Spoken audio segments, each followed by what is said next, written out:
Welcome everyone to the Sickos Committee podcast. This is our preview of is this week 10? Yes, week 10 of Big 10. college football action. I think so. And our preview of our new top 25 Sickos Committee poll. We just closed the poll about 10 minutes ago. Our head spreadsheeter has gotten it all together, and we will go over it in real time. This is sort of our initial reactions as well, since we haven't seen it yet. First, go ahead. Yeah. Oh, sorry. Go right ahead. Introduce. I'm ruining everything already. I got my rhythm. As always, introducing myself. I'm Jordan. I am currently VP of trying to figure out why I wasn't a major in computer science, because I can't do like number manipulation on the fly. I'm much better in spreadsheets than I am with actual computer science. With me as always, Commissioner Escalante, and our head spreadsheeter, Kevin. Kevin, how are you doing, man? Doing good. I'm been staring at this for a couple days now, and for the last like 2 hours or so, I thought it was closing a little earlier, and was like, oh, I'll go knock out the last few, and then they just kind of kept coming through, and I was messing around with some other background stuff in there, and just ended up sitting here a little longer than I expected, but we're doing good. Kamish, how's your week? It's been great. We're looking forward to the poll. We got some live action going on right now. Central Michigan just recovered a fumble in the end zone to take a lead over Northern Illinois. It's 35-22, and then we have Western Michigan trying to drive to take the lead on Bowling Green with like a minute 30 left. So we have Maction going on. We got our poll for our November poll coming. So it's an Maction pack show. Paction show. No, that's Pac-12 after dark. Okay. One of the guys on it may have been Cole, but one of the announcers on the Bowling Green game said the MAC West is just one of those divisions where everyone wins. And I looked back to make sure, and yeah, in the last 6 years, 5 of the MAC West teams have won that division. The only team that's actually never won it is Eastern. That's amazing. One of these days, Eastern, we feel you. Wait. So Eastern's in the MAC West? That's why I think they're cursed. That's why I think they've never won it. Because just fundamentally, East and West cannot work. This is magneticism. Okay, trust me. I once took a class in electromagnetism. I understand how this works. East and West magnets cannot touch. I know this. That's how that works. No, that's so the polarities of that works. No, it totally works. Totally works. Yep. The polarities of Maction won't allow Eastern to win the MAC West. That's because exactly they what have I'm saying. East in their name. Okay, that makes sense. Come at me, physicist. You know I'm right. Now let me tell you why the Earth is flat, guys. Okay, no, every action has an equal and opposite Maction, apparently. So, ooh, I like. Well, how is that not? How is there not their fucking like tagline? Well, I mean, we could add to it. We can patent pen, trademark it, copyright, Sickos Committee. So we're done with Halloween. Maction update. Go ahead. Sorry, I'm going live. Maction update. There was a 4th and 2. Bowling Green has stopped Western Michigan on a huge 4th and 2. Bowling Green has taken over this. Let's see how many timeouts they have left here. Western Michigan has 1 timeout. So they may be able to almost kill the minute 18 left. So the Bowling Green Falcons may be 5-4. And I'm gonna put in the giant like Falcon screech sound like right here. Yeah, oh yeah. And this one's gonna be loud, guys, just so you know. Well, just like the stadium. So they're trying to hang on. This will be the first time they've won 5 games in a season since Dino Babers in 2015. Yeah. So we're done with Halloween. I brought in my pumpkins. I brought in the decorations. Actually, I still have a witch outside, a blow-up witch I need to take down. So, Kamish, are you the kind of person that puts up Christmas lights like right afterwards? No, I am adamant about not getting too ahead of myself for Christmas here. I am the guy that I put up an inflatable turkey yesterday. Basically, I took down the inflatable pumpkin, weird like skeleton kid thing or whatever in the yard, and I replaced it with an inflatable turkey. And so there's an inflatable turkey in the yard with like some like Some orange string lights, and Thanksgiving I'm like, respect, which I am maintaining Thanksgiving's claim to November. Like we're gonna honor Thanksgiving, we're gonna honor the turkey There and the we go. Thanksgiving holiday. That's what it is. Also, Is that what Thanksgiving is about? Honoring turkeys? Is that what? that's right. We're talking about cornucopias. We're talking about the Detroit Lions football for some odd reason. Every time, I'll begrudgingly watch the Cowboys game, but I There we won't be go. happy Yeah. about it. Yeah, but same. But the Lions appointment viewing every time. Got to watch that. And no, I worked retail throughout like college, and like after I graduated, I was still kind of in retail. I cannot do the Christmas music right now. Like people are like doing it. Yeah. I can't do Oh. it, man. They keep Mariah Carey away from me until like December. Like don't give me Last Christmas by Wham until December. Please. Just hang on until after we get our mashed potatoes and gravy and our stuffing and turkey. Just please hang on. That's what I am. I can't do it because of the band directing. Because we always had to start practicing Christmas music early to get it ready for a concert. So we always started Christmas music in like late October, early November. And I just I can't do it either. I just can't. So right now, my house has no decorations. I don't do Thanksgiving decorations because Thanksgiving is a food holiday, not a decoration holiday. I'm just saying. So, oh, Kevin, I'm what is your completely with decoration? you on waiting till after Thanksgiving. I'm a big Thanksgiving food family. Yeah. That was always a big one for us. We'd go visit relatives, or they'd come to us. So we always had a big Thanksgiving. I'm all about it. My only exception to the Christmas music thing, I'm also Mm-hmm. not wild about starting that right now, for similar reasons of just jobs when I was younger, hearing it way too much. The one exception to that, you mentioned Mariah Carey, the linebacker, the bar in South Bend that was on College Game Day at the beginning of Yeah. the season that y'all were asking me about last time Mm-hmm. I was here, plays "All I Want for Christmas Is You" every single night in that place. I don't understand why, but that is my one exception. Is if I'm in there and that comes on, I'm all about it. Otherwise, I'll pass. So very location specific.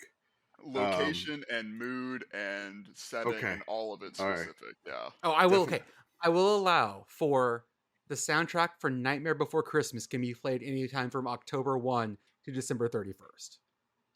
That covers two holidays. That's It is a a combination. Yeah, it I is. can give you that because I mean I see like the Jack, Jack Yeah, Skellington dressed up as a Santa, out for Halloween, and they just leave it up for, for Christmas. They just leave it that's up for totally like fine. That's totally three, fine. 3 months. That's fine. That's great. No, it's just like I worked at. I was like a manager of a Walgreens a block off of Behrman Street, and as soon as November hit, like we're Yep. putting out like the Christmas displays, and it's just nonstop Christmas music for like 2 months straight. Mhm. And oh god, I just don't want to hear it anymore. I don't know. I mean, there's nothing wrong if you're a big fan of it. I'm just not one of those fans. I sorry. You can keep that to yourself. That's fine. Go ahead, go put up your tree on like already have your Christmas tree up. I mean, there's some neighbors that are already like putting up Christmas lights, and I'm Oh like, yeah. Oh yeah. come on now. But I mean, if that's your thing, that's not us. I am waiting until after the turkey for sure. So our November poll is out or will be out, and we're looking at our top 25 right now. It says, "Please, Jordan, go slower this time on the counting because last time I blew through it." So we will take a moment. I think last time was this the one where I cut in Aaron Judge last time? Yes. Yes, I think there were So Aaron I cut. Judge cut-ins. That's right. Like 3 of those. I think there And the may have been a different one. Castellanos. I did Yes, the Castellanos at the end. Yeah. because there were some votes there. I see that we have a last-minute change in the poll. The 24 and 25 just shifted. Yeah, they did swap. Yes. Oh, okay. Oh yeah, I had not resorted it, but Actually, it's not. Oh, It's still not resorted entirely. okay. Resort. So Kevin, go ahead let's and resort it, Kevin. We'll do live shit. action resorting here of the Oh man, poll. this yeah, is that won't the change anything except Oh, farther down the list. But it okay. it flipped should be 16 good to go 15. now. It flipped 15 16. That's why. Ooh. We'll start with number 25. Well, let's start with just missing out. We'll do the five underneath. At 30, we have FIU. 29 Akron, 28 Texas drops out of the poll, guys. Wow. 27 Mizzou, and 26 Notre Dame. I expected Notre Dame to do better in this. Still couldn't crack the top 25. It hurts. Well, Notre We Dame were having that big win. 25th. We were, yeah, well, there's that. Yeah. They dedicated to being the most average team in the country. In every single one of those metric scatter plots you put out, they're just dead center. They're always dead center.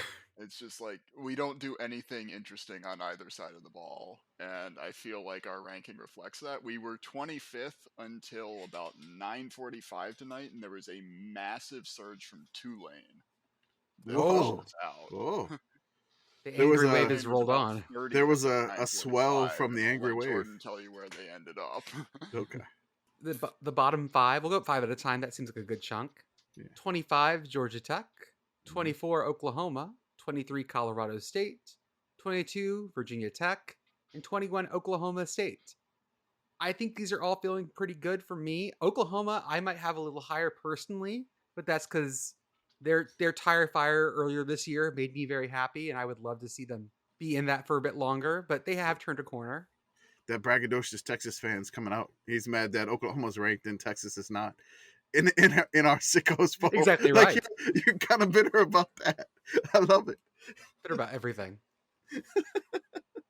No, I like Georgia Tech sneaking in at 25. That's fantastic for them. To last year a lot of Tech fans were just like, we were just not bad. We were just bad. We weren't like entertaining at all. It was just like sad. Since they got rid of their coach, they've been a little sicko. I'll say that. They've been a little bit entertaining to watch. Like they a lot of turnovers, a lot of crazy upset wins that you didn't think they were going to pull off. I mean, they have 3 wins. They won. They're not in bad shape in the ACC, but that's more ACC slander for you, Jordan. The voters like coaching angst too, because they were 18th in the preseason and 20th in the October poll, which I believe was before they fired their coach. It was right before, I think so, yeah. Yeah, because Paul Christ had just been fired when we did the previous one, which that's right. Wisconsin into the top of the poll, and Georgia Tech survived the fired coach drop, where certain other teams that have fired their coaches once that stopped being relevant. I love that that's our thing. Like, oh yeah, once we forget about you firing your coach, you just drop out of our poll. God, we don't have that same stickiness like the AP poll. Let me tell you. That's it. I mean, you fire your coach, well, you're not a debatable. sicko anymore. Well, I mean, some are good enough to maintain, which we'll see a little bit up higher in the poll.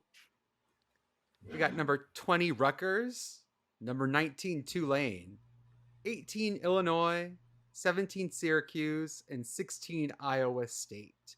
This is a good set of teams that I like. They're the Sickos because they are exceeding expectations in some way this year. Illinois is having a really good year. Tulane's having a very good year.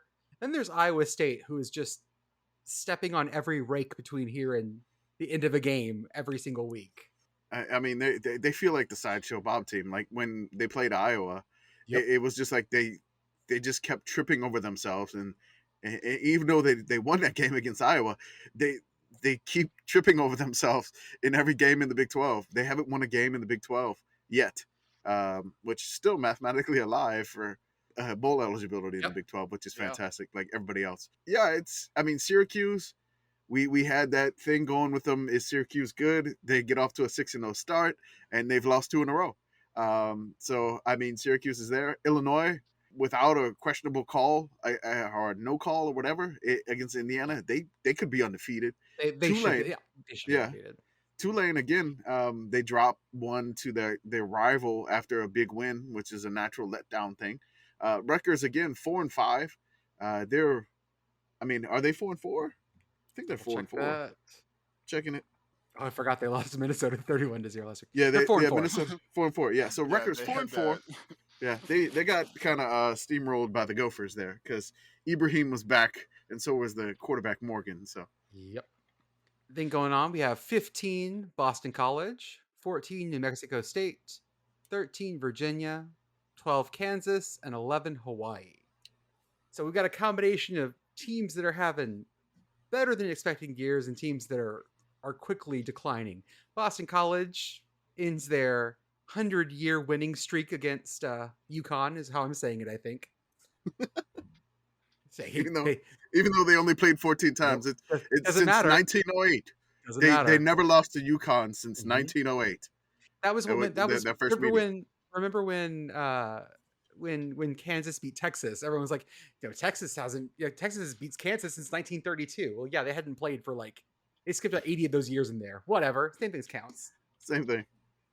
Hawaii having a better time lately, but still a rough year. Kansas having a bit of a drop off in the last 2-3 weeks, and New Mexico State having a pretty good set of weeks. Yeah, God. Kansas Virginia was 2 in October, and they've dropped 9 spots here. We've got 2 really big risers in here. Virginia and Boston College both jumped over 60 spots in the poll. There we go. Our October poll. Not our biggest mover in the top 25. That would be Oklahoma State, jumped 93 places in the last month. Wow. Go Pokes. Wow. That's Mike Gundy for you, folks. There we go. That's what happens when you try to sleepwalk through a game and end up getting stomped by 48 points by Kansas State. Whew. By the ghost of Bill Snyder. I know he's still alive. It's not actually a ghost, whatever. If you told me Bill Snyder's still hanging around like a Scooby-Doo villain, like he's in like a suit of armor somewhere in Manhattan, like that would not surprise me. Number 10, we got Michigan State. Number 9, UMass. Number 8, Colorado. Number 7, UConn. And number 6, Auburn. UMass, I learned today, is basically consensus right now for the worst team in the country. And then Colorado's Colorado. I mean, they got to win. I witnessed that, and they rushed the field. Good for you, Colorado fans. Always do that. I appreciate it. Always do it when, you didn't think you were going to get a win this year, and you got one. Celebrate it. Enjoy that one. UConn, I mean, they're having I'm so happy for them. Like, I'm just glad that they're turning a corner, it looks like. Or maybe they revert to the mean next year. Doesn't matter. Had a good year. Celebrate it. You got to celebrate it. Auburn, the absolute Auburnness is they're a perennial top 10 Sickos team, I think, at this point. They seem to always just find a way to get in the top 10, I think. Michigan State's a new one. So, I mean, this year has not gone well for them. They had some high expectations, ranked in the AP poll, preseason poll, and they have dropped, not mentioning what occurred after the Michigan game. But, When the NFT market crashed, I knew that it was a bad time for Michigan State. I feel like that was a sign. NF Tuck coming. So our top 5. We'll break these up. Number 5, Miami. Miami has definitely had, I don't know, the most disappointing year because there's a team above them that's had a more disappointing year compared to expectations. But I wish that they had gone in and said, hey, maybe this is going to be a rebuilding year. Or, hey, let's keep expectations tempered. But because they went in and you said, big year, going to compete right away, the 6-6 against Virginia looks even goofier. Yeah, the disparity from, self-created expectations and reality here, I would say, is the highest on this list. There are other teams on this list that have had worse years, yes, but their expectation to reality is... I think number 2 comes real close, though. I think number 2 comes real close. Somehow was overlooking that one, yes. I forgot they were there. Ooh, yes. Fun. Number 4 is Northwestern. Everybody's reset button. Everyone, if you need to get the cobwebs out of your system, if you got to do a couple stretches, that's your Northwestern's your juice cleanse week after a big wedding weekend. Go on the juice cleanse. Get all of your system detox. Fine. Northwestern detox. The Pat Fitzgerald detox. Oh God, no, Pat Fitzgerald detox. Pat, do not sell a special detox cleanse, please. It's Drano and beet crystals. It's perfect. Oh, it's definitely just a dip in Lake Michigan, like that poster they had from a few You got to years do ago. the what is it? The polar bear plunge in Lake Yeah. Michigan. That's what it is. I- Well, they had the That's what promo Pat Fish drew. video. Yeah. They had the Mhm. promo video of the player walking out in like full uniform that kicked off like a dozen of these that Ducky's always posting. Yeah, I saw But this. It's all right. Come I out of the believe water and Northwestern had the first one of those. Were They they had the the first first? one I was aware of. There you uh, go. come out of the water in full uniform. That looks really cool. That's you got to Yeah. because you play football underwater, folks. Nothing nothing like feeling like you're being moderately Well, waterboarded. they Oh play yeah. like they're playing underwater. That is true. Typically, they're Yeah. Except in frenetic Ireland. this year. So Yeah, you know. they're So, normally it's interesting. I've been watching a lot of those old football videos lately that are the guys have been posting to YouTube, and my general reaction is, "Damn, these guys are slow." Except when I watch Northwestern nowadays, and I'm like, "Oh, they're just as slow as they were 100 years ago. Nothing has changed. They are just as slow." Number 3, Nebraska. You dropped a spot. again. I think they've Wow. survived. They survived the coach firing drop. They did not drop as far as we thought they would. I think it's because they still had, some good play, and I think that it's still the go-to, ha ha ha, at least we're not Nebraska. That Nebraska Iowa game though, sitting at the end of the season, still looking real good. I'm just saying. That's going to be a fantastic Black Friday special. Um, Oh definitely get God, on on the same day of the World as Cup. U.S. Yeah. Yeah, England. Yes. USA England. Yeah, Oh my God. Oh, I forgot we have the World Cup coming up too. We're gonna have to. Oh my God. Oh my I God. will be cross posting World Cup stuff. Yeah. Oh, that. Yeah. Of Yes. course. Definitely. We'll definitely be covering both at the same time because they're going to be going on at the same time. Essentially. Kamish, Yes. idea. We may Okay. need a pick your World Cup team based on your like conference allegiance or something. Number 2, Aggies. Not those Aggies. Not those other Aggies. The Texas A&M Aggies. The big Step up. Aggies. Whoa. Step up. This is my shocker here. Where were they at in the previous poll? They were 6th There were 6, so they in climbed October. 4 spots. Yeah, and they started the season 25th, so they've always So been ranked. Wow. but that's some impressive climbing. Some great climate. Jimbo's got them moving in the right direction in our poll. That's what we're saying. Money well worth it. And number 1, Hawkeyes, you're still here. Congratulations, guys. Hawkeyes, you had so many votes. We'll let Kevin break down in a Are second. you But ever here? The entire state of Iowa, Hawkeye Nation. Oh man, are you here? yes, you are. I think that they're, that the best part about this is that uh this is going to be probably their biggest win this year. So, more points than they're used to. Kevin, who are some of our big movers? So I already mentioned Oklahoma State. Sorry, not Ohio State. It's They're in fine. here All the somewhere, OSUs are the not same. It's doing fine. anything interesting. Oklahoma State jumped 93 spots from the previous poll to be our biggest mover to land in the top 25. Nice. The biggest fall out of last month's top 25 was James Madison, Ugh. who fell 35 spots from 21st in October's poll to 56th currently. Yeah, I Our think biggest they were riding so high and just couldn't keep it.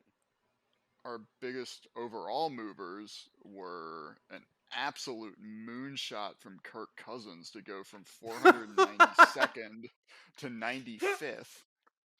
There were at least 2 full ballots that I saw that were nothing but Kirk Cousins. Nice. He got some serious love out there, and Manchester United tumbled out of our rankings entirely. They were 282nd last month and did not receive a single vote this time, which I believe is the first time that they have not gotten a vote. I don't know Wow. about last year's polls, but I feel like I always saw them at least once. So, who are our big debuts? We had two noteworthy debuts this year or this month with Michigan Stadium came in at 46th. All of the various tunnel entries for a variety of reasons got Gotcha. consolidated into that one, and Mario Kart Ross Chastain came in at 50th.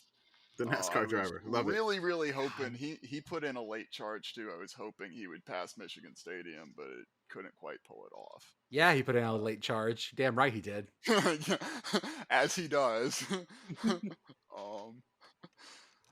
But our highest debut in the poll of all time is still Aaron Judge from last month.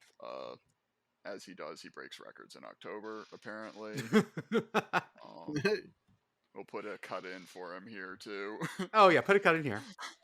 Did you guys see the video of the audio of the other drivers while Ross was like, it was so good. The combination of the hell was that? And a bunch of people just saying that's the coolest thing I've ever seen.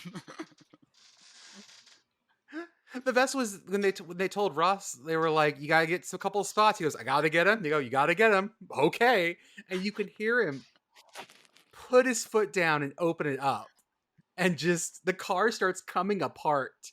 It clearly it did not matter to him what the car looked like at the end of that race. It did not matter what pieces were missing, because it was like pieces were coming off. It was so beautiful. God, it was good. Yeah, I was camping all weekend, so I missed a lot of what happened. But that was still making the rounds when I got back on Sunday, so I was lucky enough to catch that. My introduction to it was, not the reaction to it happening, but the Freebird edits and the other driver's audio and all of the various memes that were flying around it, which was the ideal way for me to find it, because I don't really watch a lot of NASCAR. Yeah, I don't either. This was the perfect kind of thing for me too. Final Maction update. The Chippewas of Central Michigan defeat Northern Illinois 35-22. They hold off. Fire up. Fire up Chips. The Chips are now or still hold the best record of midweek Maction. They improved to 11-4. They're 11-4 of midweek Maction games ever since they started, and they played in them. So no matter the record, the Chips are going to fire up on this midweek Maction here. This does mean, however, that Northern Illinois is no longer bowl eligible. Yep. This drops them. Yeah, the last year MAC champions, who would always win miraculous one possession games, their luck seems to have run up this year. Okay, so Kevin, what are our Iowa metrics? So we ran through this last month with how dominant Iowa was, and they managed to one-up themselves here. So we had just a few more votes in this poll than we had in the previous one. I need to see what our final number was. It was I think we had like 9 more. So we had 9 more, 8 or 9 more. Yeah. Entries in this one than the previous one. People just don't get up for those midterm elections, man. I'm telling you. Nope. It's that midterm election slump. Iowa scored 2,500 more points in this poll than they did in the last one. They more than doubled up second place. They're sucking all the oxygen out of the room in this thing. Beautiful. We love to see a dominant performance. The dominating, suffocating Iowa defense is just climbing up the poll. You said they doubled up. Yeah, there's the second place team. A&M. The second place team is more than doubled. They more than doubled them up. Yeah, it's that impressive. They got exactly 200 more first place votes than they had in the previous one. They were first place in 40% of all ballots, over 40%, with 697 first place votes. Beautiful. And they got 9% of all total votes in this poll, which was also more than they had in the last one, I believe. No, it was less. They had like 13% of the total votes in that one, but it was a lot of lower votes. And this time, everyone just had them at the top of the list. Kevin, what were some of your most infuriating spelling lessons that we need to work on as a fan base? Cincinnati mostly either fell out of the poll or you figured that one out because I haven't seen it this time. There's only one R in Wake Forest. It's not named after the Confederate general with the terrible statue. Oh, Um, okay. but a lot of people had two R's in that name. There we go. And there are two A's in Coastal. There's an A after the O, which a lot of people were leaving out on this one. Got some So Coastal Carolinas. Coastal Coastal Carolina. Carolinas, yes, Okay. and also ACC Coastal. Yeah. Love it. My we gotta personal do some spell favorite lessons. was a one-off that I saw. Somebody gave me an Olay miss, where I think they were doing it on their phone and they held the E down too long and it got a little accent over it. Yeah. Well, I mean that could explain what happened in the Sun Bowl with Lane Kiffin that one time. In Juarez, the little Tell little just a racial Ole Miss. cast. Ole Miss sounds like Ole Miss's lazy ass version of like the Inya over the NFL for Hispanic Oh Heritage Month. God, Oh, we're doing Tilde. Hispanic. Look, it's Ole Miss. We also had one that I'm going to shout out here. We had a vote for Candy, and I'm not sure if that was a typo for Vandy or if someone was just like in the Halloween spirit or not. But I There you see go. you and I appreciate you. I'm just scrolling through some of my favorites at towards the bottom of this thing because there's always so much fun. And again, I'll post everything on here. We got some great ones. I see a vote for Ursinus College. I think that was the one we found out that had a tree in it. Tree in the end zone, I believe. Yeah, that was the one that you. So, I think you probably posted that one, like the tree at the end zone on the other side, like no fence, like right outside the end zone is just a giant tree. Specifically, we got a vote for not just NCAA Football 09 like we always do. We got NCAA Football 09 All Play on the Nintendo Wii. No idea. Commissioner's Apple TV quad box setup got a vote. There you go. Nice. All right. Oh, My, listen to the my, podcast. Then. my Sonic Ring sound effect got a vote. Got several Got a votes, lot actually. of votes. That was in there. I can. That was the first one I saw was Sonic Ring sound effect, but there was all kinds of stuff with coin flips God and bless. stuff. Yeah, you got like 4 or 5 of those, I think. So I We want had a to vote just. for Wisconsin Superior Curling Team. Ooh. Nice. Yeah. That's a good one. I wanted to mention our top coaches from what I can see. Oh, yeah. So let me just see, like the Big Ten West, the entirety of the Big Ten West, not broken up by teams, which they kind of eat themselves. That was 33rd. So that was it almost made the top 25 again, which it almost made last time. The top coach I have is actually Jimbo Fisher. He is 42nd. Jimbo 42nd. He overtook Brian Ferentz, which Brian man. Ferentz is 49th. So Jimbo has I guess had his Sickos, booster on right now and getting up there. So those are the top 2 coaches from what I can see. Brian Harsin was the next coach, finishing nicely at number 69. So definitely love that one. The Denver Broncos, which I think was probably the highest NFL team. That doesn't surprise me. Yes. I think. Yeah. That makes, yeah. Yeah, they are. A lot of love in this one. A lot of love in this poll. The Broncos were up there. Along right next to him was Pac-12 officiating in the 70s, which is fantastic. I think Wagner got a lot of votes, so we're gonna have to, they finished 80th. I think that's our fault. So definitely. Yeah, we're lifting them up. Lifting them up. Let's get them. We can get them in the poll. Hypnotoad, 159th, which is great. Hypnotoad made the poll. Scott Frost still getting votes, which is fantastic. Of course he is. I mean, he's earned them. So definitely, there's some fun ones. Hampton Sydney cracked the top 100 at 98th over. Oh, with the goalpost mishap. With God, amazing so collapsing Lego goalposts. God, those goalposts. And Tennessee's goalposts are in the river and also at 134th in our poll. Beautiful. Just ahead of Nick Saban, as it should be. Yeah, actually, you know what? That all works out real nicely. So yeah, we will post this thing along with all of the full results later on Thursday. Probably do the top 25 Thursday, and depending on when we get the other stuff done, Thursday or Friday. Let's go on to a little bit of news this week. I don't know how much we have to say about it since we're not on the inside of this, but Auburn finally fired Harsin. Commish was right. They got an AD, and then they handed the AD the guillotine. And we're like, hey, you want to cut the cake? You want to blow out the candles on the cake? He's like, I want to. Like, of course I do. So I'm hearing technicalities that he wasn't officially in the position when Auburn let him go. So it's kind of like they have at the same time. So I don't think the AD actually did it. And the weird thing that they fired Harsin, they didn't even mention his name. Fire. They just left his name. Position. Or his position. We're just they- going to change the leadership of the football Yes. team. Oh, that's right. That's right. I didn't even noticed that. Oh my God. Come on, Auburn. I love you so much. So let's go to our games. Since we had Maction, we're not going to do Maction right now. Midweek Maction, at least. We'll start on Thursday. We have a game that I am emotionally tethered to, and I didn't realize. I don't want to say this is Sophie's choice, but it's basically Sophie's choice for me, okay? Choosing between UTEP and Rice, they're like two kids who I've cared about for at least a couple years now.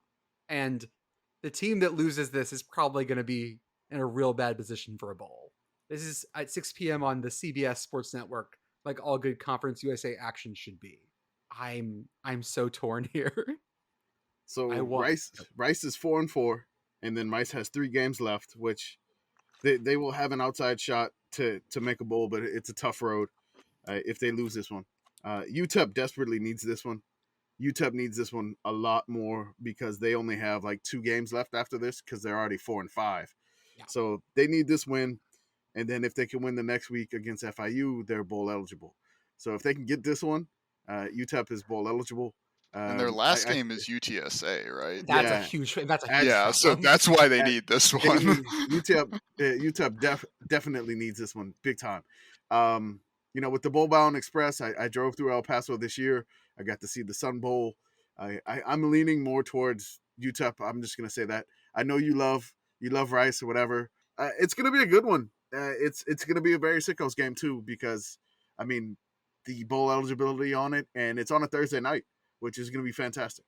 And also, Rice's quarterback TJ McMahon has been at the top of our Detmer list for a while. He throws some absolutely insane games where the ball just goes wherever, and he likes to throw it a lot. So this is going to be a lot of fun. On Thursday as well, on ESPN2, we have App State at Coastal. This game had a lot of shine on it about like a month and a half ago. Yeah, I was going to say, you asked me about this game in September, and super excited. It's still going to be a good game. It's still going to be a lot of fun, but it's lost its gravitas. We'll put it that way. Yeah, it's less impactful on the national scale than it would be otherwise. I am glad it's a Thursday game because that means I will absolutely be watching this thing like full on. I won't be splitting my splitting my vision with my family, my kid. Come on now. Definitely, I had the Apple TV probably going to be working here for me again. The quad box. The quad box. You're going to put the echo. On Audacity, the reverb like setting has something that's called like how wet do you want it, and I have it set to really wet. It's a very wet reverb. Okay. I don't know what that means. I don't know either. This is super wet. I was like, do I want it moist or do I want it wet? I was like, give me the wet reverb, Audacity. Are we talking about cages again? But, no, let's go back to that. All right. No, so yeah, App needs this one though. They're only if 2-2 in the Sun Belt, and when I was playing with. If they have any hope of winning the Sun Belt East, App needs this desperately. This will give Coastal their second loss in the Sun Belt, so they still have a shot if App can do this. App is 5-3, a little bit down right now. The game is on the surf turf in Coastal, but so that should be a good one. It's gonna be fun because you're watching TV on Thursday night. Let's see some weird colored turf. Let's have some aqua, surf turf at night in Myrtle Beach or Conway, South Carolina, where they play. So yeah, it's definitely a perfect Thursday night viewing experience. Kevin, you were saying they need this one to stay in the to stay ahead in the East? Oh, just to stay in the conference hunt. When I was playing around with Sunbelt scenarios earlier, this is one of the pivotal ones. I was working on trying to get an entirely bowl eligible Sunbelt to go with our bowl eligible Big 12. Unfortunately, that's not possible because Arkansas State has already lost 7 games, but we can get the rest of them there, and we will hopefully have a graphic and an explanation of that out at some point as well. But we've So got a fun scenario there I'm for going to you. ask you as a question to see if you know this. Who's in the driver's seat of the West, the Sun Belt West? It's Troy. Yeah, I was going to say I It's do know Troy at this 4 because and I had 1. it up Yeah. earlier today. I I mean, did not know this. I didn't realize Troy. Huh. I knew Troy was doing well. I didn't realize they were leading the division well. So good Oh, for I them. I was surprised by it as well when I pulled once up they the won, rankings to once they start won the this sheet. battle, once they won the Battle of the Belt, they took the driver's seat from South That's Alabama. right. Yeah. So Yeah. that was the one, and their only loss in the Sun Belt was that dramatic Hail Mary they gave up to App State. So that was They it. have played You know? one more conference game than South Al and Southern Miss, though. So Okay. Southern Miss and South Al are both 3-1, and Troy is 4-1. So they're leading on a technicality at the moment, but they are in the lead. On Friday night, we have an ACC game to end all ACC games. Duke at Sickos number 18 Boston College. Alumni Field or Alumni Stadium, whatever it's called, in Boston, Chestnut Hill, whatever it's called, Massachusetts. It's going to be moist and cool. Bowl eligible Duke is a real thing. Bowl eligible Duke is imminent. One more win. All they need is one more win, and Duke is bowl eligible. I need them to come to the Gator Bowl or something like that so I can go to that game and just hate myself for it. Like, why am I in the Jag Stadium watching Duke play my a God. New Year's Day bowl game? It's a possibility. That's Yeah. the more I've looked at bowl tie-ins for a project I'm working on for us, the more like it's no longer even things like, oh, you get the first team, best team, second best team anymore. Like it's very much like there are either tiers or it's just by like you don't have to take the next best team in it for a lot of these things. You can sort of take whoever you want. It's very much just like free for all pick beyond like the big ones. Yeah. You kind of have an order. It's very schoolyard. Yeah, right. It feels like you're picking for kickball. Also on Friday night is a game that also would probably had a lot more hype for us probably a month or two ago. UMass is going to UConn. UConn has put together a pretty good season, and a win here gets them to 5-5. UMass, Don Brown's UMass, is getting better, but they are not better than UConn by a long shot, I think. Getting better, but still the consensus worst team in the country. Right. Akron gets a few votes, but mostly. Yeah. Near consensus. So The Rock. Tell me about The Rock, Kamesh. The Rock. All right. So there's apparently a spirit rock on UConn's campus, and they paint it. Normally it's probably just painted for like women's basketball or maybe men's basketball, but they have painted it in honor of this UConn football team nearing bowl eligibility, which they're 4-5. They're 2 wins away from a bowl game, so winning this game is huge. And there's a thing that the kids say nowadays, which I'm just making myself sound as old as I feel right now. They like to say that I am him, and on this one they painted the Rock to say him Mora. So it's him Mora Jr., head coach of UConn. # Husky Revolution. Whenever I see him, it reminds me of the Arrested Development joke of her and not being able to remember Anne's name. And that feels correct for Jim Mora Jr. as well. Him Mora Jr. I am just seeing that painted on the Spirit Rock just made me like laugh for probably about 10-15 minutes. I mean, again, UConn, fantastic season. If they can get this win, they're 5-5. They're a home game at the Rent. I wanted to travel to this game. Some happy family news came up, so I'm not traveling. So in this situation, I wanted to be there. Pitt Carroll's going to be there. So she's gonna check it out. I had plans to fly in on Thursday, attend the game on Saturday, and then watch the Saturday. I'm sorry, attend the game on Friday, and then watch like Saturday games at like a casino in the area, and then fly back Sunday. But Mohegan Sun, baby, my favorite place in the world. I was gonna be doing that. I had that all lined up, but happy family news. I'll just leave it at It that. happens. So I'm not gonna be traveling to that one. So apologies there. Next year I'll probably be traveling a whole lot more, hopefully. But again, this is gonna be a huge game for UConn. Like, I mean, can they get it done in their rivalry game? Do you throw the records out on this one? UMass beat them last year, so I'm sure UConn wants revenge, and hopefully they can get it and go Can 5-5.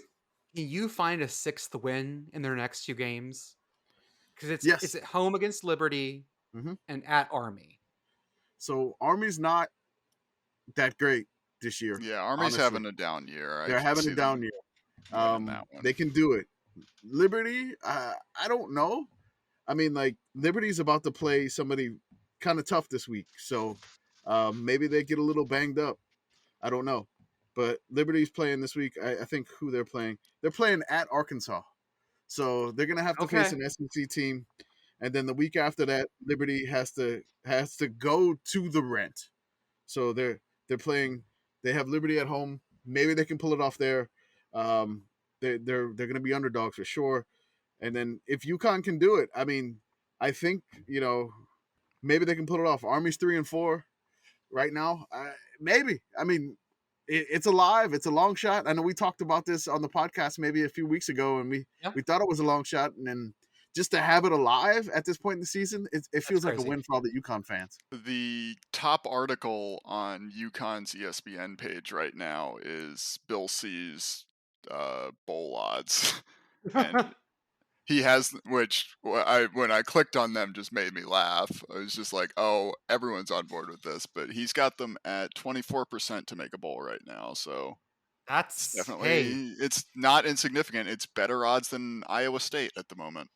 Also on Friday night, we've reached out to some of our meteorologist friends, and we actually have legitimate meteorologist friends about Oregon State at Washington, ESPN 2 9:30, and this is gonna be definitely in bad weather, maybe in very bad weather.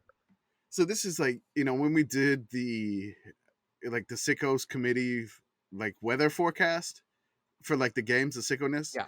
We picked up a lot of meteorologist followers. Yep. So I mean, I'll say this: I went to ULM to become meteorologist in the next Jim Cantore, which it didn't work out. It's fine. I can't do calculus. I'm sorry. It's never clicked. But in this situation, I basically I know all the weather warnings and everything like that. I lived it in New Orleans. I mean, all the time. It was just absolutely just something that I wanted to do, and we made sure we did it correctly. And all the meteorologists were like, dude, this is like the best warning system. You followed it appropriately. So we gained a lot of followers. Now they said for this game, it's in Seattle. There's some crazy phenomenon that could probably bring a lot of rain and gusty winds up to 40 to 45 miles an hour for the Oregon State at Washington game. Oregon State, the Beavers finally ranked in the CFB playoff. Yes. I hope they don't pull a South Carolina and get ranked, and then the next week they're not ranked. I hope the Beavs can hang on. It really feels like that's what's going to happen. I hope it's not like I'm that Abe just saying. Simpson, the Abe Simpson gif where he comes in, he puts his hat down, and then he sees Bart and spins around and right back out the door. I hope it's not like that for the Beavers. So hopefully they can get a win. It's on the road, hostile environment, going to be ugly weather, likely. Maybe they can pull it off. It's going to be a fun one to watch, because if it's going to be absolutely messy, rainy, and windy on Friday night, late night, it's going to be some great TV for us. Yeah. Oh, yeah. This one is my UTEP Rice game because I am a Washington fan. I have been for a long time, for reasons that I have never been able to adequately explain. I think it's just that they wear purple, and Yeah, I got that. But yeah, I have always liked them, but ranked Oregon State is kind of my Rice, where it's just I'm not really a fan here, but I also want to see you do well, because that's just so cool. So yeah, I'm gonna struggle a little bit with this one, but it absolutely should be a fun game. going to Friday. We're going to start out with some ACC slander early because at You mean 11:30, you mean sorry, Saturday? Saturday, Yeah, there you go. I don't know. got a Saturday morning game, 11:30 Central on the ACC Regional Network. It's not Miami this time. Miami, congratulations. You're on Big Kid TV. We have number 24 Georgia Tech and number 22 Virginia Tech. Those are Sickos numbers, by the way. That's right. The We use it in our ACC official rankings. the ACC slander will continue for this because these are two teams that probably should be buried on the ACC regional networks. Let's talk about what the ACC network, our favorite time of the week, let's talk about what the ACC network is showing instead. At 6 a.m., we have We're Number One, the story of the 1990 ACC football season. We have at 7 a.m. last year's Duke versus Boston College. And then at 11 a.m., we do have real football. It is North Carolina versus Virginia. Is that this year? Yes. Okay, That is this year, yes. Making sure. Okay, good. Then at 2:30, we have Syracuse versus Pitt.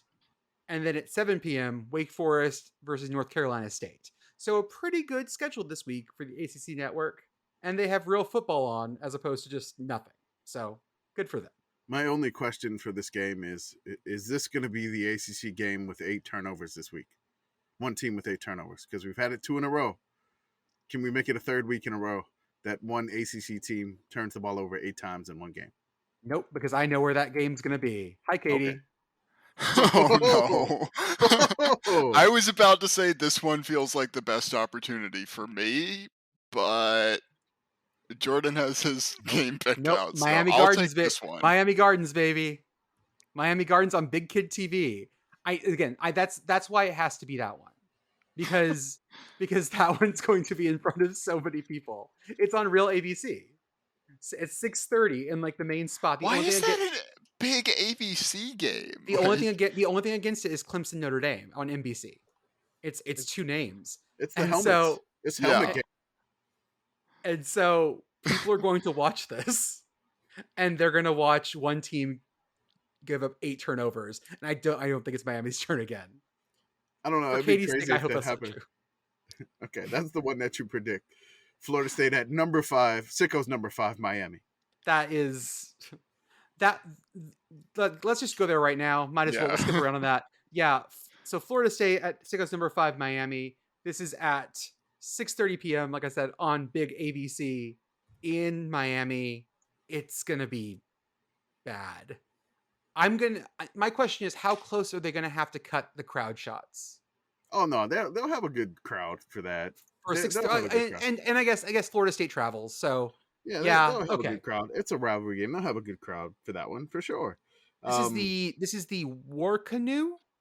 What is the trophy? Is it the canoe? So Florida Miami is the War Canoe. Florida Miami is the War Canoe. Okay. So that feels weird, but sure. That they play for the Seminole War Canoe and it's not Florida State. Yeah, that feels very weird. No, that feels appropriate for Florida, Miami. Like they involve Florida State in their rivalry somehow. Oh, that is true. If all 3 of these rivalry trophies were something donated by the school that was not playing in them, it would be incredible. If Florida State gave the trophy for the Florida Miami game and Miami gave the trophy for the Florida State game. So the Florida State game trophy is just like a brick of cocaine. It is cigar boat. Yeah, it is the golden highlight pelota. Seems about right. They do highlight Miami? No, highlight's like a Tampa thing, right? Oh no, highlight. There's a lot in Miami. Outside of Miami, there's big highlight there. Highlight is a game where I look at it and I'm just like this is. I would die in like 4 seconds with those fucking hard rubber ball against the side of my head. I also don't do handball or racquetball for that very same reason. Gotta have some good hand-eye coordination, which I've put one of those things on my hand, like scooper things, yeah. Yeah, and I've slung a ball against the wall, but I mean I didn't make it. I mean they throw it at like 150 miles an hour. Yeah, no shit, crazy. Yeah. No shit, it's scary.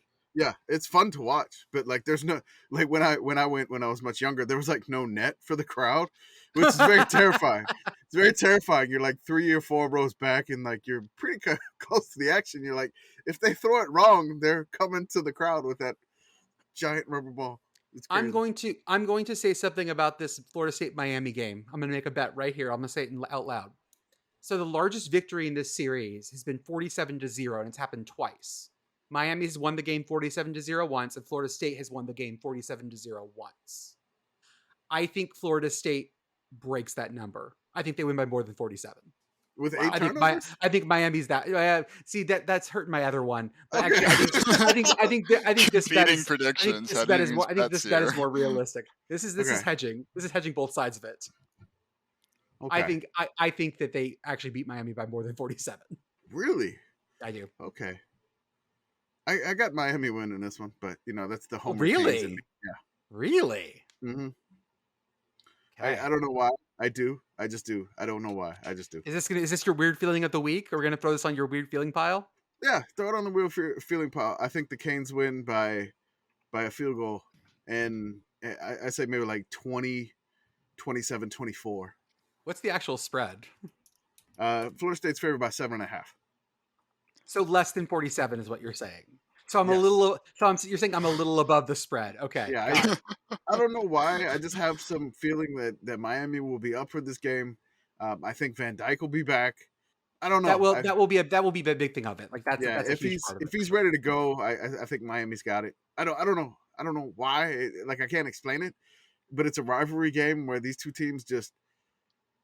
It's always it's normally it's close as dramatic, but I mean you have like Florida State winning like 49-0 or something.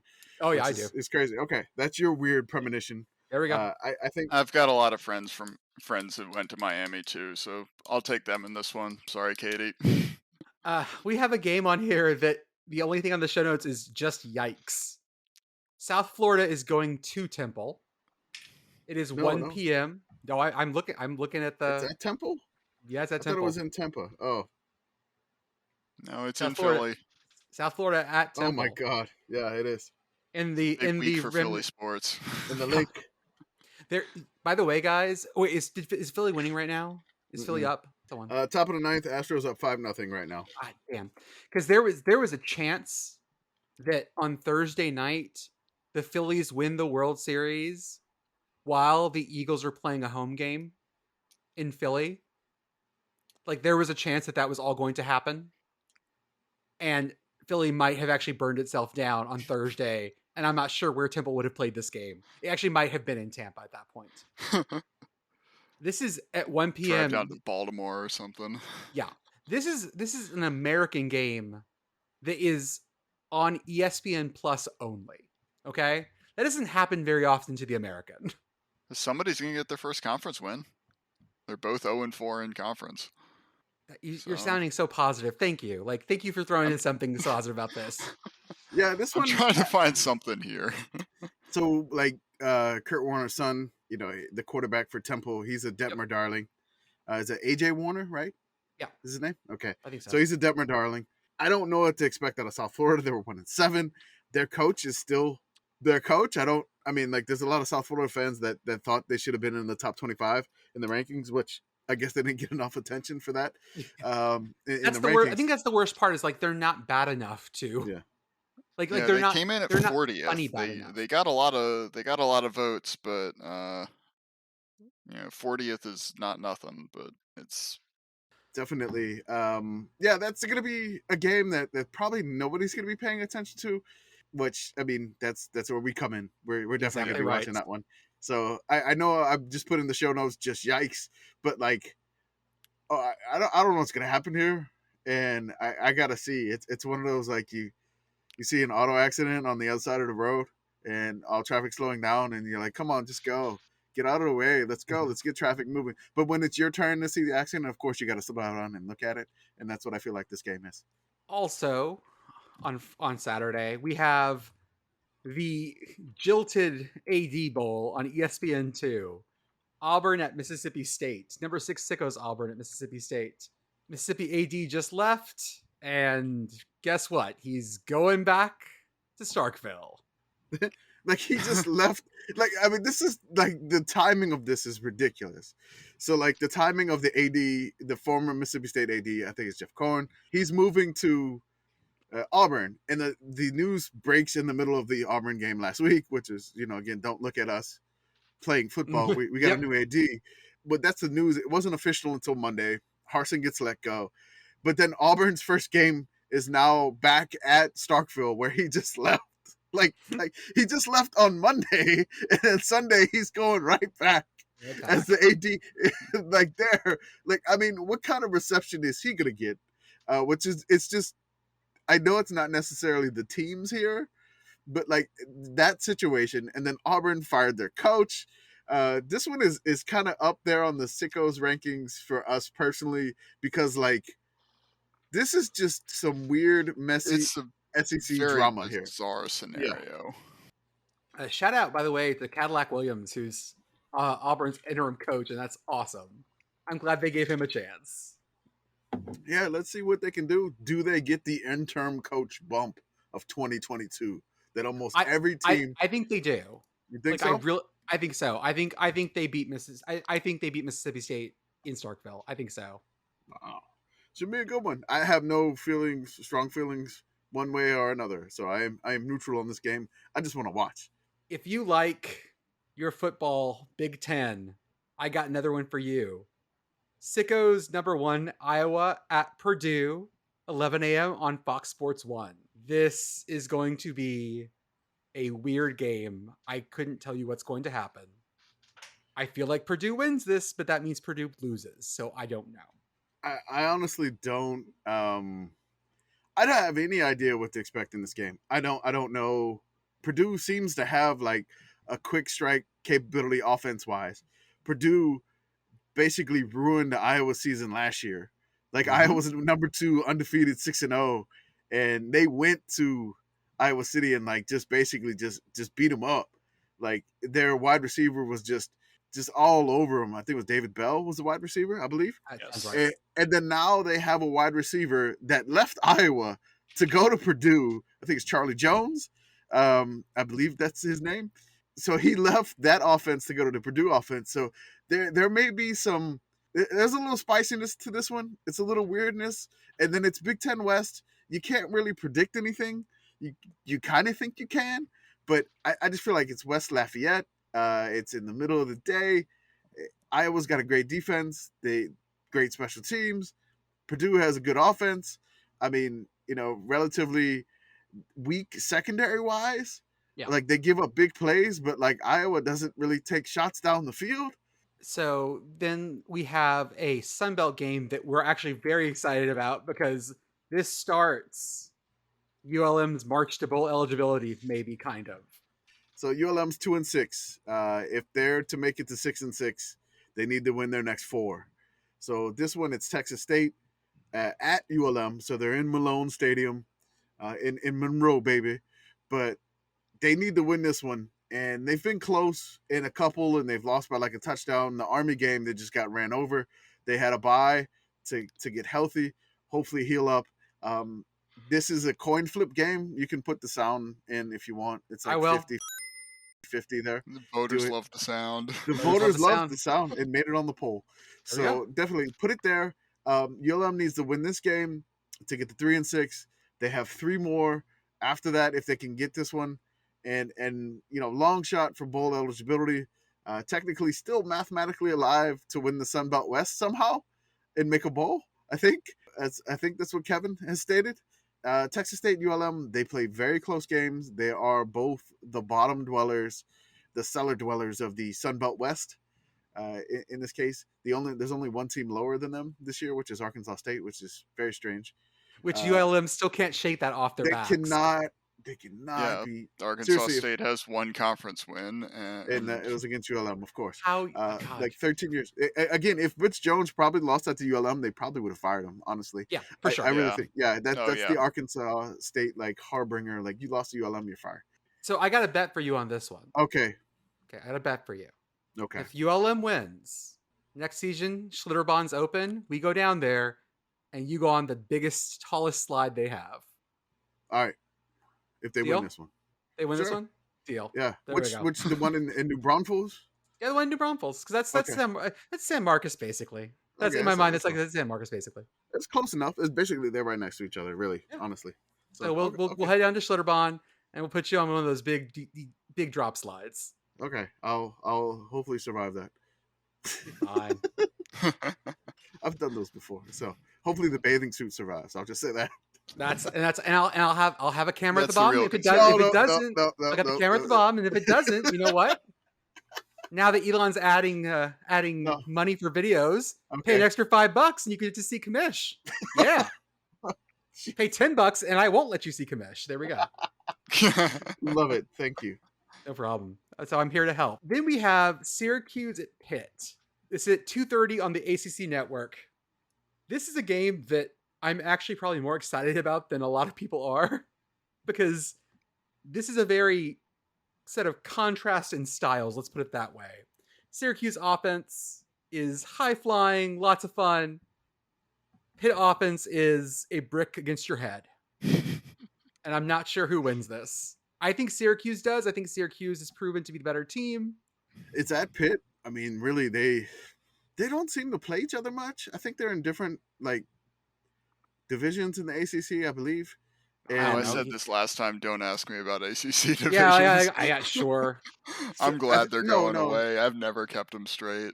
I know Pitt's in the ACC Coastal, so I just know that, and I believe Syracuse is in the Atlantic, just off the top of my head.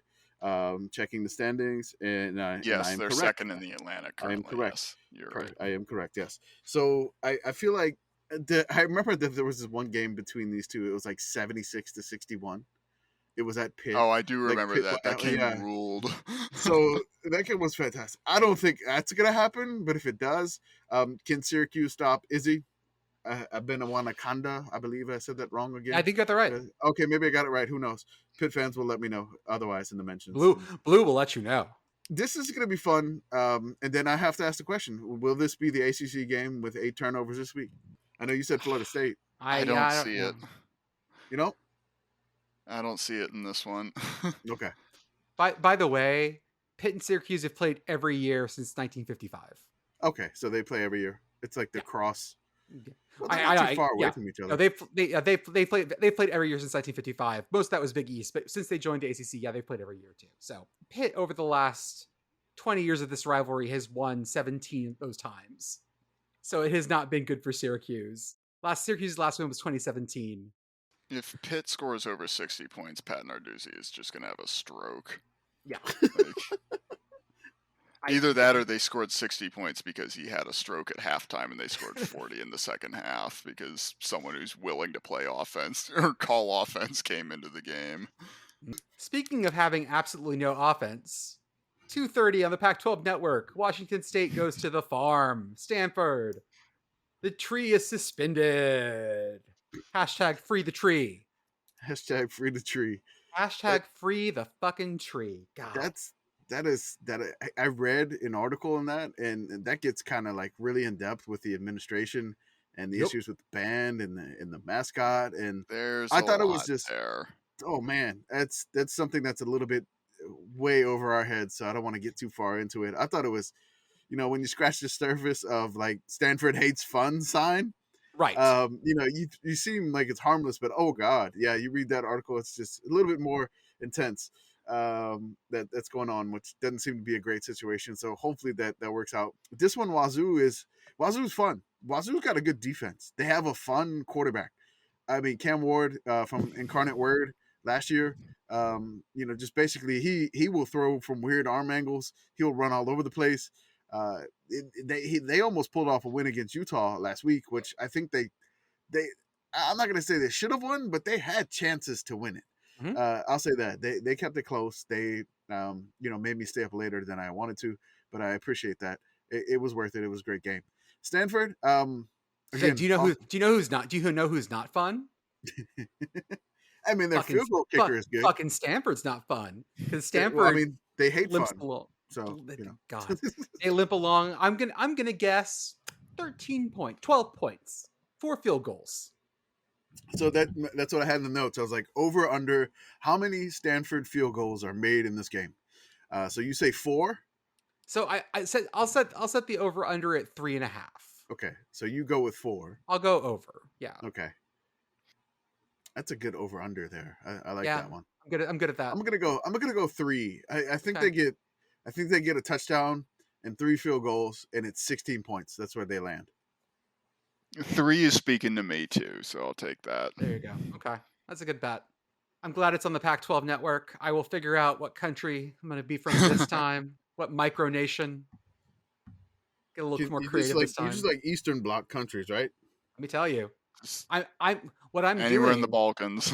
Okay. Kamish, what I'm doing is I'm getting you prepped for Eurovision. So when we Okay. get there, you know that where those countries are, and you're familiar with it, because every time I post one, we also get 40 people responding to us being like, here are my favorite songs.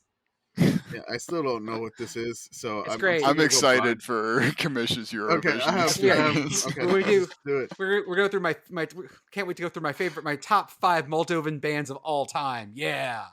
West Virginia at number 15, Sickos, Iowa State. This is, oh God, this is on ESPN Plus only. This is the pivotal game in our bowl eligible Big 12 scenario.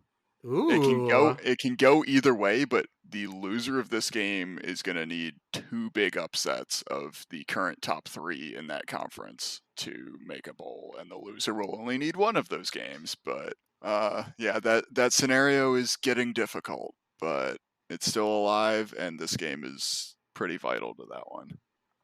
Iowa State is favored by 7. Hold on a second, that feels wrong. Well, they're both 3 and 5, so I mean, Is it in Morgantown? it's in Ames. Oh, then that's okay. That's that some makes of it, more yeah. sense. West Virginia. Eventually, I'll run the numbers on this. I feel like West Virginia is one of those teams that just is worth way more points at home. They are away from home. They play much better at home. They play much better in the country roads. I feel like the quarterback for Iowa State, Hunter Deckers, he's got to be on the Detmer list. I don't know if he's cracked the top 15, but I mean, he has like almost 2,200 yards passing, 14 touchdowns, and 10 interceptions. So he may be close. I don't know if he's in the top 15, but he's the heir to Brock Purdy's throne essentially, and he's kind of living up to it turnover wise. So he's very, very. I'm not gonna say careless with the ball, but he just likes to throw it, and Adventurous. It's very adventurous. I would say he's kind of gunslinger-esque, so to speak. That's a good way to describe that. Wake Forest at North Carolina State. Now, if you wanted to tell me there were going to be 8 turnovers in this game, I might actually believe you. Wake was cursed last week. This may be the werewolf thing where they bite North Carolina State and all of a sudden they can't hold on to the ball. Could be. It's at NC State. It's one of those, like, I mean, they're not that far away from each other in ACC rivalry games. I mean, like, what? They're very close proximity to each other. And, I mean, does Wake bounce back? Does NC State stick with their third string quarterback in this situation? That led them back? He played a lot better. They should. I feel that they should. This will be interesting. It's going to be one of those weird ACC matchups where you don't know what's going to happen because it's the ACC. Anyone have any strong opinions on Kentucky at Missouri? The fucking faces I just saw. There was one thing that I think Eli Drinkwitz said something on Twitter today. He says he was talking about the 11 a.m. Central Time kickoff. He's like, well, I know our fans don't like waking up and cracking their first beer at 10 a.m., 10:30 a.m. I'm like, dude, like, do you not know your fans? Seriously, they're out there at like 6 a.m. probably drinking. Also, are your fans not tailgating? I mean, seriously, like, I feel like I'm gonna chalk that up to like a coach not knowing the tailgating experience in the SEC. I'll say that, but like, he was at App State before this. Yeah, how long he's been there a long time too. I know. Like, you have to know that your Mizzou fans are out there tailgating. Seriously, they're out there when it's dark, setting up to the tailgate for sure. My thoughts on this game are that I'm just kind of sad about Kentucky. I thought they were going to be more fun this year than they have been, and they're also not ranked, so Missouri's not going to play well because Missouri is scary against ranked teams this year. They're this year's kind of Purdue that doesn't get over the hump. Like, Purdue is always scary again. Last year they beat 2 number 2s. Right. And like, I feel like Missouri is like 85% of that. We'll see. I mean, they're that weird crab in the bucket game. That's what Mizzou. They just keep clawing Yeah, at you, clawing at you. It's probably going to be a weird one possession game, and I don't know. well, the Somebody line runs on back this field game goal. is Kentucky by 1. Yeah, so that's Vegas. Which Vegas is understands. just Vegas had our same thought that full process. body cringe that you just had, Jordan, is how I feel looking at this. I'm just like, what do I just no, absolutely not. What am I supposed to do with this exactly? Yeah, I have no predictions for this. I think it'll be fun. It'll be weird, but I Speaking don't of want to crabs and touch the winner. speaking of crabs in a bucket, Maryland at Wisconsin. This game is happening. I appreciate the show notes. Just saying yes. Yes.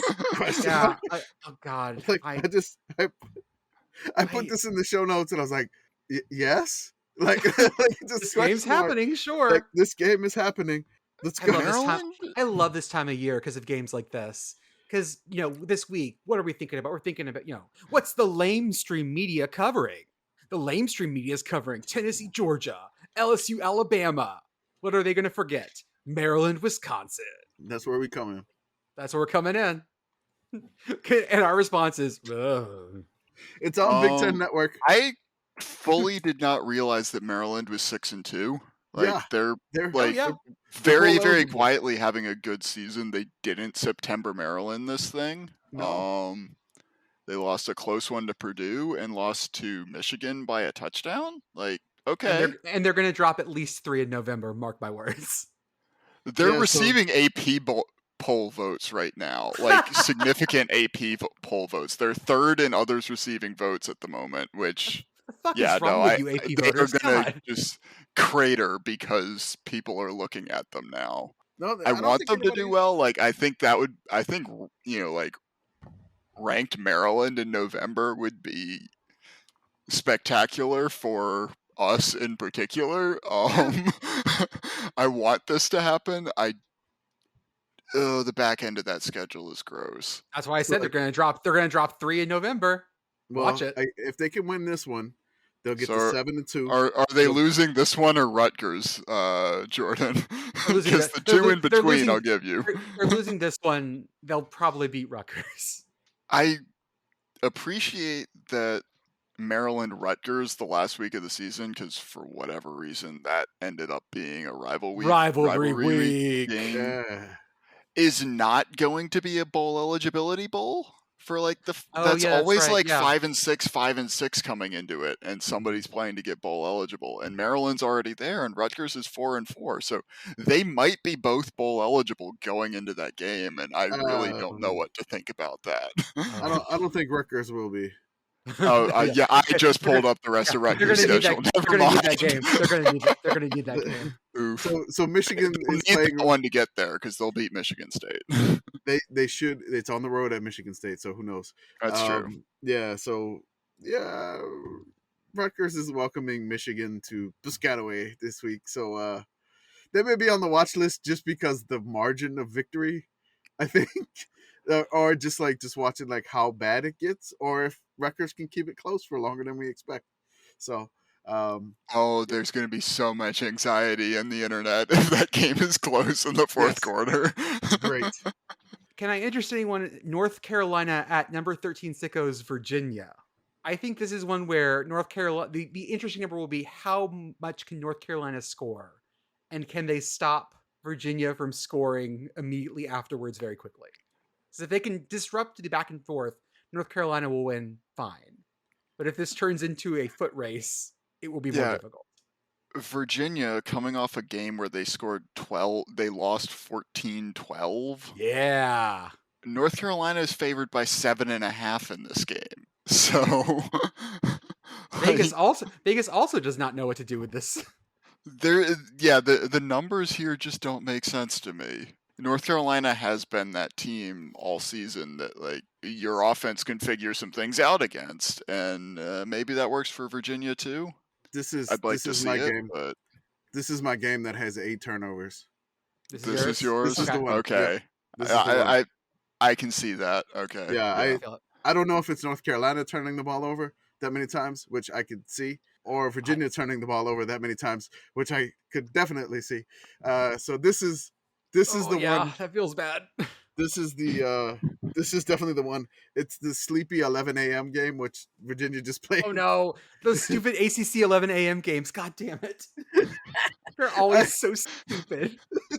So this is my one where the 8 turnover this week game. It may not happen, but that's what that's my feeling here. I don't blame you. I just want this game to turn into something approaching that game that UNC played against App State in week 2. Like, yeah, like a if this game, if late in this time slot, this thing is close, and like, I mean, I'm not expecting 40 points in the fourth quarter or whatever it was again, but if this game's close at the end and like we're just running up and down the field, that's all I can ask for in this one. A real good game in the Sun Belt. Marshall at ODU, two teams that have been having, well, ODU having a good season, Marshall having a very confusing season. This should just be a really fun game. I'm looking forward to this. This is 1 p.m. on ESPN Plus. It shouldn't be on ESPN Plus, but whatever. It's a lot of fun. I'm excited about this one. Yeah, both of these teams need this for bowl eligibility, so it's a big one for both. Yeah. How about Air Force at Army, but not at either of their stadiums? So this is the game that kicks off like while game day's still going. Yeah. I believe it kicks off at like 10:30 a.m. Central. So like it's like you haven't even got to like the crazy game day unanimous picks, and this game is going to start on CBS, baby. So yeah, this is going to be fun. Last year in the stadium, this game was wild. I think went to like triple OT, I believe, or quadruple OT. I don't think this was the same stadium. In the grill baseball stadium. Was it in the grill last time? I thought it was. I thought it was in the old Rangers Stadium, Choctaw Stadium, now called last year. This year it's in the grill. I know that. I thought it was in the grill. Actually, it's listed as Choctaw Stadium on for last ESPN year or this year. At the moment. For last year, ESPN for this game has it listed as Choctaw Stadium. Ooh, because that's if it's Choctaw, then that's the football. That's the old baseball stadium that's now a football stadium. That's where it's listed as. Anyways, it's in Arlington, but not the one in DC. It is Arlington, Texas. Yeah. No, it is Choctaw Stadium. So they are playing it not at the grill, but they are playing it at the nice ballpark that is now a XFL stadium and also the home field for FC Dallas's second team. Go Troops. We have Minnesota at Nebraska. Oh God. Again. 11 a.m. ESPN2. Have some starch. Minnesota seems to play better at home. I'll say that. When they go on the road, they're not the same team. Now Nebraska, their quarterback, Casey Thompson's banged up. I don't know, but Nebraska, if there's any dream of bowl eligibility left, they need this one. Tulane at Tulsa. Tulsa and Tulane have a weird history. So Tulsa and Tulane, they always play crazy, dramatic games. Always. Like, no matter where it is. The last 2 times that the quarterback for Tulane, Michael Pratt, was there, like, he's thrown, like, almost back-breaking pick sixes in, like, OT. Mm-hmm. And so it's like a house of horrors for the Green Wave. I just hope that they can exercise the demon. So I know they're not going to take this game lightly. They're getting a lot of press. Like, Willie Fritz is being interviewed on, like, CBS, ESPN. Getting a lot of buzz. They're ranked in the playoffs. They're also, it's funny, they're ranked in the college football playoff rankings at 19, and the Sickos ranking, they're ranked at 19 also, which is fantastic. So the rare overlap. The rare overlap here. So, hopefully the Wave can keep it rolling here. And I mean, they have the track, but this is like the weird Tulane fan in me, like, just very panicked.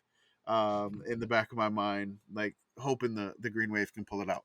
We'll go to the American, UCF at Memphis. 2 teams that sort of have to get past this Memphis needs this for bowl eligibility for sure. Memphis is 4-4.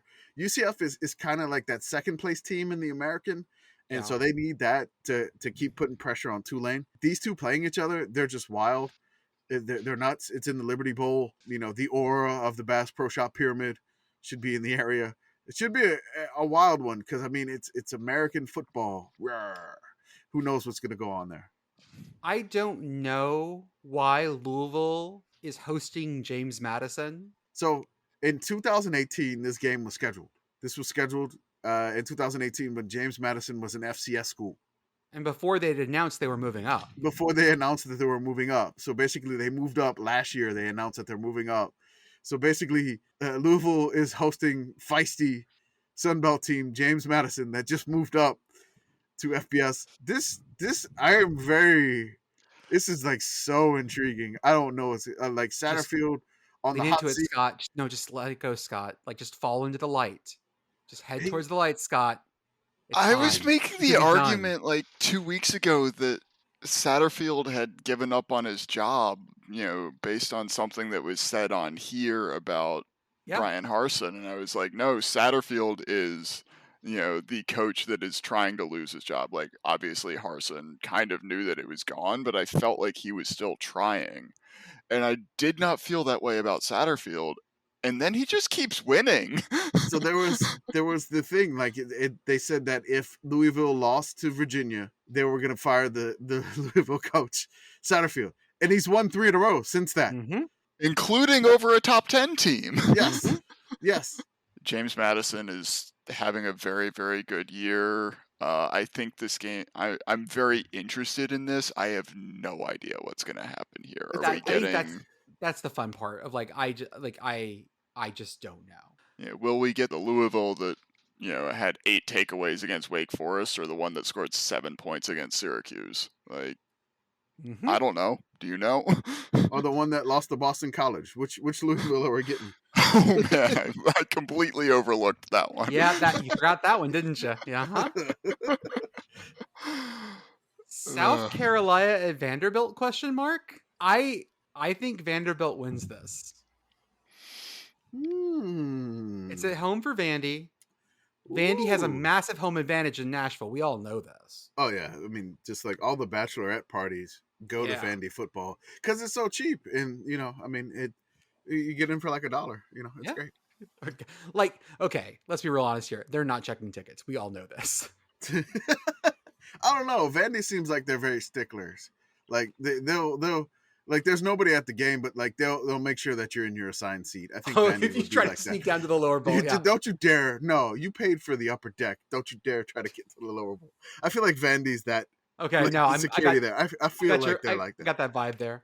I don't know. I think Vandy wins this. I think South Carolina had the weird win, and they just continue a slide. Yeah. Oh, okay. I mean, this is 25 straight SEC losses for Vandy. They have not won an SEC game since 2019. Who was that? Who did they beat? Mizzou. Okay. So that was my guess. Yeah. Okay. Well, so I don't know. Oh man, I think South Carolina bounces back after losing to Mizzou. Just see Vandy win this. I don't think it's happening. I don't see cowards. this one. You absolute cowards. So going from the SEC to, I don't know, real football. Yeah. FIU at North Texas. FIU up against old man Austin Aune. Aune? Do we ever get the pronunciation? Just call him Scott Bakula from Scott Bakula from Necessary Roughness. Yep. That's it. That's who he is. North Texas is having a good year. They're gonna thump FIU, even though FIU is on a good streak. I think that the next game is more interesting. I think Western Kentucky at Charlotte is more interesting because Charlotte's coming off a week where they absolutely murdered Rice. And I do want to shout out one thing about the North Texas game first. FIU is 2-0 in overtime this season. So if they can just get there, just get to overtime, they got a shot. I mean, they beat 2 amazing schools in overtime, and FCS Bryant from Rhode Island, and then they beat La Tech last week. So yeah. Also, if they go to overtime, old man Austin is gonna be really tired. And just wrap this thing up. May not have the energy, I'm not, guys. We're not doing 4 fucking overtimes. No, I'm not doing this. I'm not doing this. Western Kentucky at Charlotte, like I said. Western Kentucky coming off of a loss to, who was it? It was a weird loss. Western Kentucky had a weird loss to North Texas last week. That's right. They lost 40-13 at home, and then Charlotte absolutely beat the crap out of Rice. So this is going to be a weird one. I think Charlotte reverts to the mean. Other games going on out in the Mountain West. Number 23, Sickos, Colorado State, San Jose State. San Jose State needs this one to stay ahead in the Mountain West. If they got a shot to get to the Mountain West title game, San Jose State needs this one. I know they're playing with heavy hearts due to the loss of their teammate. They were able to come back and beat Nevada last week. They pulled off a great comeback win there. So hopefully they can dedicate the season to their fallen teammate and get through this game against Colorado State. Which I feel like San Jose State's the better team too. But I hope that emotionally that they're there to play through this one. Yeah, I think they'll get this one, but they definitely should, and I certainly hope that they do. Next up is Hawaii at Fresno State. It's one of our nightcaps. Our nightcaps are at 9:30 this week. We're on an early schedule this week, folks. Hooray! Hooray! No Hawaii test. No Hawaii test. But Hawaii is playing late at They're playing in the last game, but they're not kicking it at midnight your time. That's great because we do also get the fall back. So we definitely get that fall back this weekend. Damn it, it's that weekend. God damn it. Then we also have... I just ruined Jordan's evening. All right, thank you. Oh my God. We also have BYU at Boise State. This is a weird rivalry. This feels like... So Boise had the UTEP game, which was sort of an inflection point for them. And since then, they've won. They've looked like a better team. So maybe this is a continuation of that. And BYU has looked like a garbage pile for quite a while at this point. I don't know. Like BYU is weird this year. I feel like they kind of... I honestly don't know what happened with the team. Like they lost a lot of their offense last year. They went to the pros. Their big bruising running back. I think he's with the Falcons now, I believe. I don't know. Like the Atlanta Falcons, not any other Falcon. But not the Bowling Green Falcons. Screech! Not the Bowling Green. Insert sound here. Insert sound here. Yeah, but yeah, the UTEP loss. After they lost to UTEP, they fell to 2-2. They've won 4 in a row. They fired their offensive coordinator and the starting quarterback. Hank Bachmeier at the time of that loss went to the transfer portal. So they have a new quarterback, a new offensive coordinator, and they've put up just a lot of points, and they seem to be back to like I guess Boise standards. Yeah. And they're undefeated. They're 5-0. Not Boise standards. They're back to being a pretty good Mountain West team. They're 5-0 in the Mountain West. That's not Boise standard. BYU is on the complete opposite trajectory. They've lost 4 straight. Oh yeah, no, they are. Starting with the last time I was on here, we previewed the weirdest location for a Notre Dame game. That's right. Yes, that was the Sin City special. Yes. Yeah, and then Arkansas, Liberty, and ECU, which isn't exactly a lineup of world beaters. What happened?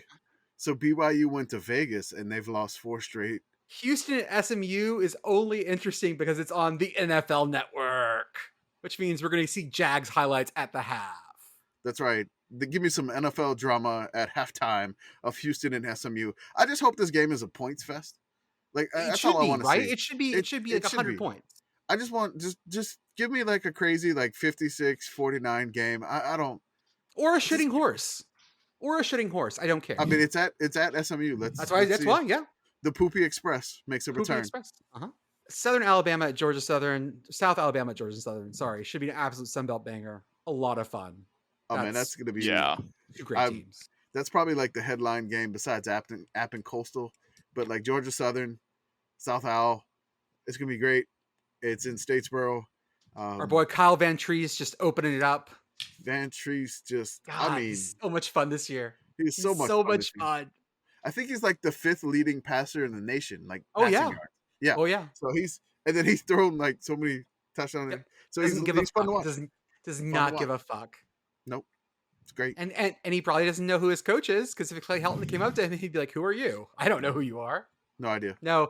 Clay has found his place in Statesboro, and I love the fact that like he seems to have still eat, pray, loved his way through the Sun Belt, and I love this. I stumbled into a Georgia Southern fundraising event down here in Jacksonville maybe 3 or 4 years ago, and I would love to do that again and actually find out what Clay Helton looks like in person. There you go. That's the whole running joke, but the previous head coach was there at that time, and I had no idea who he was, but I just happened to be in this brewery at the same time that they had half the space rented out. This game, the outcome of this game, Commish, does not affect the scenario in the Sun Belt that I sent you earlier. So There you go. I have no rooting interest, and I just really hope it'll be a fun one. I refuse to talk about Texas at Kansas State. I refuse to talk about this game. We're not going to preview it. We're not going to talk about it. We're going to pretend like it doesn't fucking exist. Because one, Texas and purple teams never goes well. And two, Texas going to Manhattan never goes well. So we're just not going to say a fucking thing. Yeah, Emaw. He's got a Kansas State shirt on right now, too.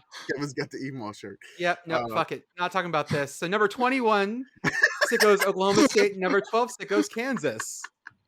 Let's talk about this one instead. Oklahoma State coming off a 48-point loss to some other team in purple who I don't know about. And the Kansas Jayhawks on a bit of a slide. Excited to see how this goes in Lawrence. Should be a great game. Looking forward to this one. Good Big 12 action. Everyone should be watching this game. Not the other one. In fact, let me tell you what things you can watch instead of the Texas game. I'm just gonna say this though, but like the Texas like colors with the purple, it's a great color matchup. I'll just say that.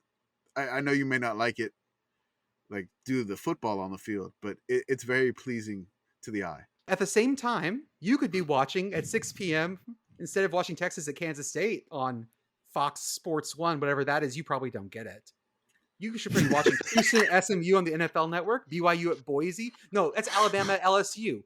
Okay, you got to watch the big SEC games, guys. Those are the ones that matter. It's going to matter for the playoffs, which we all really care about. So watch that. Those are the big games. I bet, you don't even get Fox Sports. No one gets Fox Sports 1. That's one of those obscure channels. You have to fire up your VPN for that probably. It's fine. Don't worry about it. Don't know what that game is anyways. Never heard of Texas. Don't know who this? New phone? Don't know you, Texas. Who this new phone? Don't know you, Texas. Lawrence will be a lot more fun. Oklahoma State and Kansas. Lots of fun there. Don't even need to worry about other games. Perfect. Wyoming is bowl eligible. That's great. Just gonna put my foot down and drive through this bit right here. Fucking drive through this bit right here. I mean, there was a poll voter that turned me onto that just had an entry in there for bowl eligible Wyoming, and I was like, oh, okay, like thinking it was a UConn scenario or something where they were close and had a viable path, and I looked it up and no, they're already there.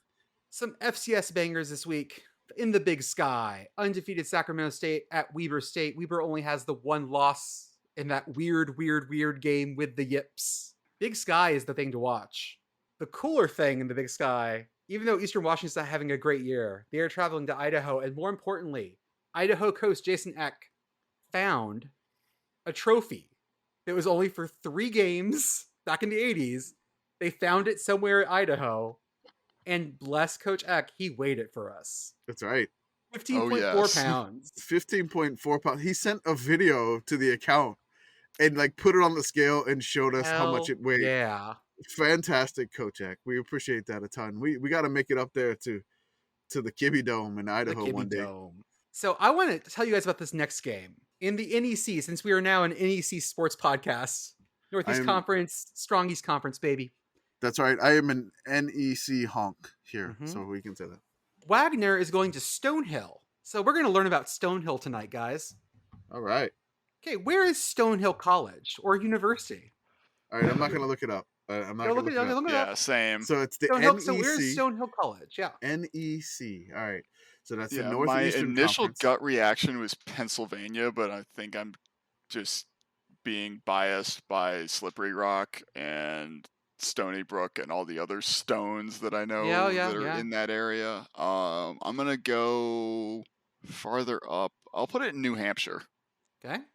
All right. I'm gonna say Stonehill is in upstate New York. Massachusetts. Okay.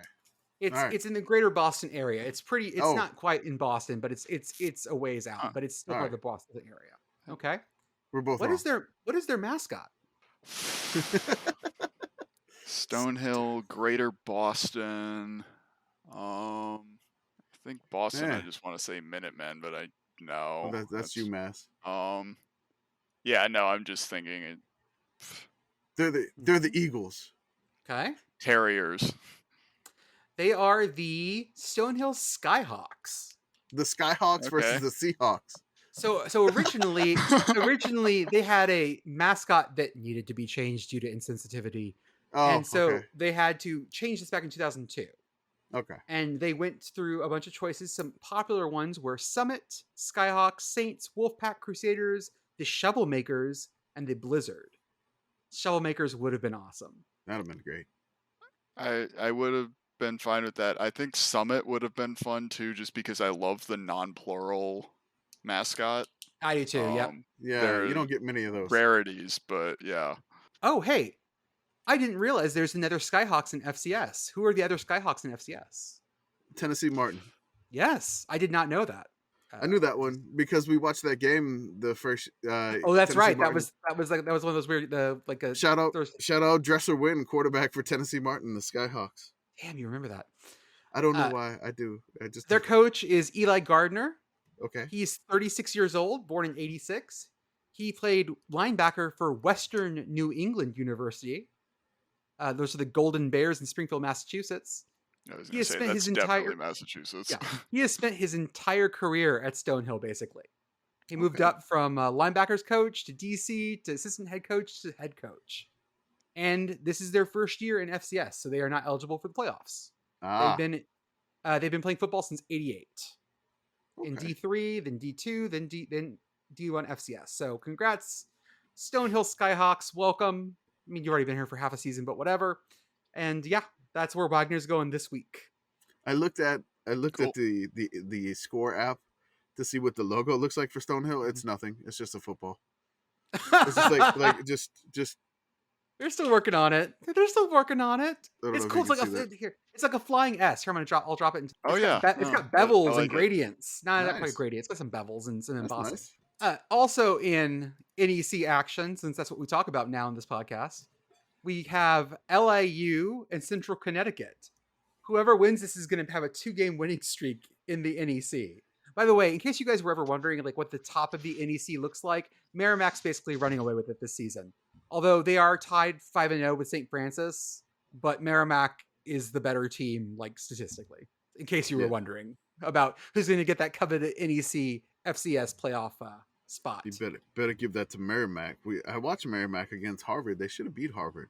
They should have beat Harvard. I remember that game. Yeah, so that should be good.